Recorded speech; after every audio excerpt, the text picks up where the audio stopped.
இந்த உலகத்திலேயே எல்லாரும் வெறும் வாயால சொல்லிட்டு இருந்த ஒரு விஷயத்த ஒரே ஒரு நாடு மட்டும் நடத்தி காமிச்சிருக்காங்க. நீங்க ஒரு சோசியல் மீடியா ஆப் யூசரா இருந்தீங்கன்னா, உங்க வீட்டுல 16 வயசுக்கு கீழே குழந்தைங்க இருந்தாங்கன்னா, அப்ப இந்த வீடியோ உங்களுக்கு தான். ஏன்னா அவங்களோட நல்லதுக்காகவாது நீங்க இதை பார்த்துதான் ஆகணும். இந்த உலகத்திலேயே வெறும் ஒரே ஒரு நாடு மட்டும்தான் 16 வயசுக்கு கீழே இருக்க எந்த ஒரு குழந்தையும் சோசியல் மீடியா ஆப் யூஸ் பண்ண கூடாதுன்னு சொல்லி ஒரு சட்டம் போட்டிருக்காங்க. அது வேற எந்த நாடும் கிடையாது. இந்தியால இருந்து அப் டு 10,000 கிலோமீட்டர்ஸ் தாண்டி இருக்க ஆஸ்திரேலியா தான். இன்னைக்கு வீடியோல அது என்ன சட்டம், ஆஸ்திரேலியா கவர்மெண்ட் வந்து என்னதான் சொல்ல வராங்க, சின்ன பசங்களை சோசியல் மீடியா ஆப் யூஸ் பண்ண கூடாதுன்னு சொல்லி ஏன் சட்டம் போட்டிருக்காங்க, அப்படி அவங்க யூஸ் பண்ணா அவங்களுக்கு என்ன பனிஷ்மெண்ட் அப்படின்றத எல்லாத்தையும் நான் 5 நிமிஷத்துக்குள்ள இந்த வீடியோல எக்ஸ்பிளைன் பண்ணி சொல்லியிருக்கேன். நீங்க பண்ண வேண்டிய ஒரே ஒரு வேலை, இதே மாதிரி இன்ஃபர்மேஷன்ஸ் வீடியோ தெரிஞ்சுக்க இந்த சேனலை சப்ஸ்கிரைப் பண்ணி வச்சுக்கோங்க. ஃபர்ஸ்ட் வந்து ஆன்லைன் சேஃப்டி அமெண்ட்மெண்ட் 2024 அப்படின்ற ஒரு சட்டம் தான் இப்போ ஆஸ்திரேலியாவிலேயே ரொம்ப பரபரப்பா போயிட்டு இருக்கு. இந்த சட்டத்துல அவங்க ரொம்ப தெளிவா சொல்ல வர விஷயம் என்னன்னா, 16 வயசுக்கு கீழே இருக்க எந்த ஒரு குழந்தையும் சோசியல் மீடியா ஆப்ஸை யூஸ் பண்ண கூடாது. சரி, எந்தெந்த ஆப்பை யூஸ் பண்ண கூடாதுன்னு சொன்னாதானே தெரியும் அப்படின்னு சொன்னா, எந்த ஒரு ஆப்புமே யூஸ் பண்ண கூடாதுன்னு சொல்லியிருக்காங்க. இதுல நம்பர் 1 லிஸ்ட் படி Instagram, Facebook, YouTube, TikTok, Snapchat, Twitter இந்த மாதிரி ஒரு சில ஆப் எல்லாம் யூஸ் பண்ணவே கூடாதுன்னு சொல்லியிருக்காங்க.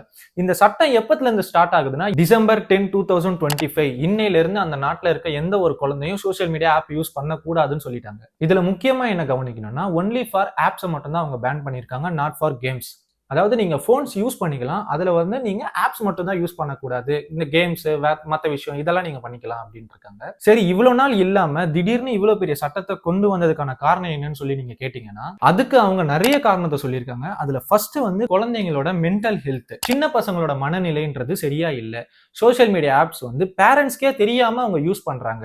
சரி, பேரண்ட்ஸ் வந்து மொபைல் போன் எடுத்து அந்த ஆப்ஸ் எல்லாம் டெலீட் பண்ணா அதை மறுபடியும் அகைன் ரீஇன்ஸ்டால் பண்ணி எப்படி லாகின் பண்ணி அந்த ஆப்பை யூஸ் பண்ணணும் அப்படின்றது வரைக்கும் அவங்களுக்கு தெரிஞ்சிருக்கு. இது வந்து ரொம்ப ரொம்ப தவறான விஷயம். அதாவது இந்த வயசுல இவ்வளவு ஆர்வம் இருக்கக்கூடாது சோசியல் மீடியால அப்படின்னு சொல்லி ஃபர்ஸ்ட் காரணம் ஒண்ணு சொல்றாங்க. ரெண்டாவது காரணம் என்ன சொல்றாங்கன்னா, சைபர் பில்லிங் மூலமா அவங்க வந்து அதிகமா பாதிக்கப்படுறாங்க. சைபர் பில்லிங்னா என்னன்றதை சிம்பிளா சொல்லிடுறேன். உதாரணத்துக்கு வந்து யாருன்னே தெரியாதவங்க கிட்ட நம்ம பேசிட்டு இருக்கிறது, அவங்க சொல்ற விஷயங்களை நம்ம கேட்கறது, அவங்களுக்கு பயந்து அவங்க சொல்ற விஷயத்த நம்ம கேட்கறது. உதாரணத்துக்கு வந்து இந்த ப்ளூ வேல், மோமோ கேம்ஸ் இந்த மாதிரி ஆப்ஸ்ல மாட்டிக்கிட்டு பயப்படுறது, இதெல்லாம் ஒரு காரணமா சொல்றாங்க. மூணாவதா அவங்க என்ன காரணத்தை சொல்றாங்கன்னா, அல்காரிதம் அப்படின்னா என்னன்னா, ஆப் மூலமா இந்த 70% இந்த அல்காரிதம் தான் நம்மளுக்கு எல்லாத்தையும் சென்ட் பண்ணும். இப்ப நீங்க ஒரு வீடியோ பாக்குறீங்க, இப்ப நீங்க கேம்ஸ் ரிலேட்டடா ஒரு வீடியோ பாக்குறீங்கன்னா, உங்களுக்கு கண்டினியூஸா கேம் ரிலேட்டட் வீடியோஸ் தான் வரும். ஏன்னா அதுக்கு காரணம் அல்காரிதம்.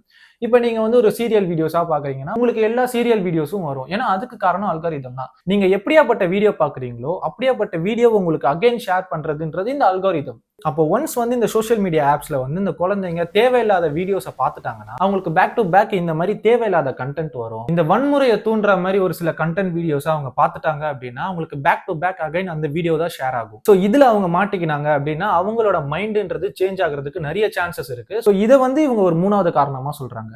நாலாவது அவங்க சொல்ல வர காரணம் தான் ரொம்ப ரொம்ப ரொம்ப முக்கியமான காரணம்னு சொல்றாங்க. ஒரு சில சின்ன பசங்க வந்து அவங்களோட சேனல்ல சப்ஸ்கிரைபர்ஸ், லைக்ஸ், ஃபாலோவர்ஸ் இதெல்லாம் அதிகமா ஏத்தணும் அப்படின்றதுக்காக அவங்களுக்கு தேவையில்லாத ஒரு வேலை, அதாவது இந்த ரீல்ஸ், போட்டோஸ் அப்லோட் பண்றது, இந்த மாதிரி தேவையில்லாத ஒரு சில வேலைகளை அவங்க பண்ணிட்டு இருக்காங்க. இதனால வந்து அவங்களோட கான்சென்ட்ரேஷன் மாதிரி அவங்களோட ஃபுல் ஃபோக்கஸ் வந்து படிப்புல இல்லாம சோசியல் மீடியா சைட்ல போயிருச்சுன்னா அவங்களோட ஃபியூச்சர்ஸ் வந்து ரொம்ப அதிகமா டேமேஜ் ஆகிறதுக்கு நிறைய வாய்ப்புகள் இருக்குன்னு சொல்லியிருக்காங்க.